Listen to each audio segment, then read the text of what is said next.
반갑습니다. 짚고 넘어가사 이병준입니다. 여기는 부부 관계를 짚어보고 지나가자. 남편, 아내 관계를 짚어보고 소통하는 패턴도 짚어보고 우리가 알고 있던 일반적인 지식도 제대로 짚어서 제대로 된 부부 관계를 만들어보자.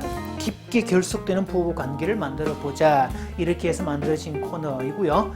남편, 아내 사용 설명서 오늘 31번째. 지 엄마랑 살지 왜 나랑 결혼했을까요? 세 번째 이야기, 샌드위치맨이라서 그렇다. 이런 이야기들을 말씀드리겠습니다. 지난주에 이제 가족 체제에 관해서 가족 치료가 탄생된 배경에 대해서 말씀을 드렸는데요. 가족은 시스템으로 구성되어 있다. 이걸 가족 체계 이론이라고 얘기를 했는데, 자, 가족 체계가 아무리 복잡하다 해도 가장 그 중심을 이루고 있는 체제는 부부 체제입니다. 그래서 부부 관계의 결속도는 순기능 가정과 역기능 가정을 측정하는 수단입니다. 그래서 역기능 가정을 얘기하는 기준은 이렇게 됩니다. 부부 관계보다 가까운 그 어떤 것도 역기능이다 라고 얘기를 합니다. 자, 제가 이렇게 이제 어떤 그 단서 명제를 얘기해 볼 테니까 여러분도 그때마다 역기능 이렇게 외쳐주시면 좋겠는데요. 자, 부부 관계보다 자식에게 가깝다. 예, 부부 관계보다 종교에 더 가깝다. 부부 관계보다 일에 더 가깝다. 부부관계보다 친구에 더 가깝다. 부부관계보다 원가족에게 더 가깝다. 부부관계보다 취미에 더 가깝다. 뭐 이런 것들 죄다 역기능 가정들입니다. 순기능 가정과 상대 개념 역기능 가정, 제대로 굴러가는 가정이 아니란 뜻이 됩니다. 따라서 가정은 부부관계가 튼실해야 순기능 가정이지, 부부관계가 튼실하지 못한데 다른 게 잘 굴러가는 것처럼 보인다 할지라도 이미 역기능 가정이란 뜻입니다. 아까 그래서 부부관계보다 가까운 그 어떤 것도 역기능이다 라고 했는데, 결혼한 남자가 아내와 가깝지 않고 자기 엄마랑 관계가 가깝다면 이미 역기능 가정입니다. 결혼을 하면서 이 아내와 어머니 사이에 낀 이 남자는 샌드위치맨이 됩니다. 중간에 딱 끼어서 이러지도 못하고 저러지도 못하는 그런 상황인데요. 아니, 고래 싸움에 새우 등 터진다고 양쪽 여자가 자기 팔을 하나씩 붙잡고 절대로 못 놔줘 그러면서 잡아당기면 정말 팔 빠질 아픔에 몸부림을 치게 되는 그런 상황이 되는데, 이렇게 중간에 딱 끼어서 이러지도 못하고 저러지도 못하는 이 샌드위치맨들은 그 상황들을 해결하고 싶어서 몇 가지 방식으로 대체합니다. 자, 첫째, 강압형입니다. 폭군처럼 인상을 잔뜩 쏘고 위에서 눌러버리는 그런 형태를 말하는데요. 아내 쪽을 완전히 굴복시켜서 아내로 하여금 자기 어머니에게 충성하게 만드는 그런 스타일입니다. 자, 이 관계는요, 어머니가 조강지처에 해당되니까 정실이고, 여기는 뒤에 들어온 여자니까 첩실에 해당되는 그런 관계죠. 옛날에 축첩 제도가 있을 때 두 여자가 한 남자를 두고 있으면 둘이가 서로 형님, 아우 이렇게 해서 이렇게 지냈던 그런 경우들도 꽤 많았습니다. 자, 그러나 이 여성의 입지가 이렇게 높아진 요즘 시대에는요, 이런 건 절대로 용납될 수 있는 이야기가 아닙니다. 이 강압형들은 최소 50대 이상 된 부부들에게는 해당이 될지는 몰라도 그 아래 세대에게는 절대로 해당되지 않습니다. 많은 남자들이 어머니로부터 어떤 불평이 들리면 아내를 쥐잡듯이 잡습니다. 당신이 어머니에게 어떻게 했길래 어머니께서 이렇게 말씀하셔? 이렇게 말하는 스타일들이 여기에 들어갑니다. 아내 입장에서는 엎친 데 덮친 경우고 상처난 데 소금을 뿌리대는 행위하고 똑같습니다. 처음에는 참고 견디지만 세월이 쭉 흘러가면서 나중에 시어머니가 돌아가실 시점이 되면 입장이 완전히 뒤바꿔집니다. 그때쯤 되면 아내는 더 이상 약한 존재도 아니거니와 그동안 차곡차곡 쌓아두었던 억압된 감정들을 한꺼번에 터뜨리기 때문에 남편에게 본격적인 반격을 가하거나 별거나 이혼이라는 극단적인 카드를 꺼내 들기도 합니다. 자, 이런 경우에 남편들은 대체로 영문을 모르겠다는 표정을 짓고요. 착했던 아내가 어느 날 갑자기 라고 생각하지만 어느 날 갑자기가 아니라 아내로서는 참았던 용량의 임계점에 도달했기 때문에 더 이상 못 참어, 더 이상 안 참어, 이 관점에서 한꺼번에 터지는 현상입니다. 두 번째가 단절형입니다. 어머니와의 관계를 아예 보란듯이 단절해버리는, 이렇게 함으로써 아내의 마음을 불편하게 하는 그런 스타일들입니다. 그래서 이 전제를 보면 당신이 불편하다면 나도 이쪽을 끊을게, 이런 단서가 깔려 있기는 하지만 그 이면에 숨은 메시지는 네가 한 짓이 뭔 줄 알아? 이런 메시지를 보내고 있습니다. 자, 남편이 부모를 떠나서 아내와 연합하여 한 몸을 이룬다라는 이 떠남의 원리가 실행되는 차원이라면 이거는 뭐 문제될 게 없겠지만, 문제는요, 또 이렇게 되면 만약에 남편이 분리 개별화가 되어서 아내와 연합이 되면 이 여자는 시어머니를 비롯해서 모든 식구들에게 최선을 다해서 열심히 잘하게 돼 있습니다. 자기 마음을 준 남자에게 그렇게 열심히 수고하는 것은 당연한 이치가 되겠죠. 자, 그런데 문제는 나하고 결속된 관계도 아니면서 책임을 회피하는 경우인 거죠.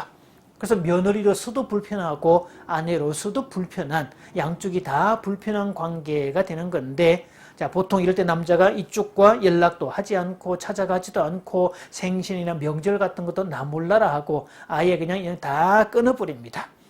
결혼하기 전에는 그런 것들을 잘했던 남자가 결혼과 동시에 그런 것들을 일체 안 한다면 이 원인 제공자는 당연히 며느리가 되겠죠. 그래서 모든 화살을 아내가 맞도록 이렇게 살짝 비겁하게 빠지는 그런 유형이 되겠죠.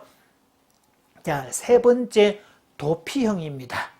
아예 바깥으로 나가 돌면서 다른 첩을 하나 구합니다. 보통의 착한 남자는 일이라는 첩을 구합니다. 이 일이라는 첩은 시끄럽지도 않고 성취와 인정을 주고 그리고 명분도 주고 돈이라는 보상물을 제공해 주기 때문에 가장 안전하고도 확실하고 명분도 뚜렷한 그런 매력이 있습니다. 골치 아프지도 않습니다.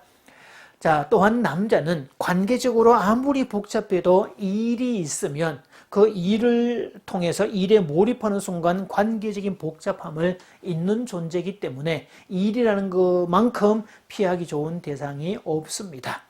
자, 그렇게 해서 성공하는 남자, 소위 성취하는 남자가 될 수 있지만 한 가지 더 질문을 던져봐야 되죠.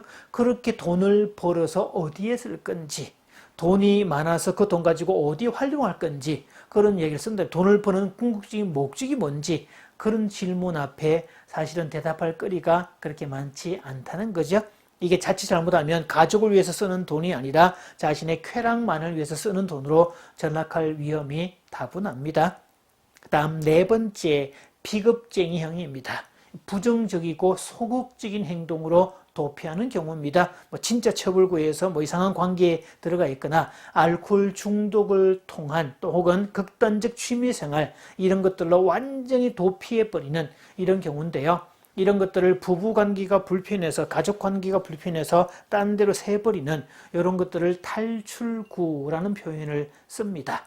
이 불편한 상황이 싫어서 무슨 핑계를 대서라도 거기서 피하고 싶은 그런 통로를 만들었다는 뜻이 됩니다. 다섯 번째, 고립형입니다. 두 여자가 자신을 땡기고 있으니까 두 여자 중 누구에게도 나는 가지 않겠다, 나는 중립을 지키겠다, 이런 스타일로 있으면서 무관심으로 일관하는 경우입니다. 이쪽과도 연락을 끊고 이쪽과도 연락을 다 끊고 혼자 독립된 공간에서 생활하거나 심지어 외국으로 도망가는 경우도 있습니다. 가끔씩 결혼을 했는데 아예 집에 안 들어오거나, 당연히 섹스 리스겠죠. 경제적 책임도 안 지거나, 그래서 그런 상태로 영문도 모르고 졸지에 과부가 된 그런 여성의 케이스도 생각보다 많습니다.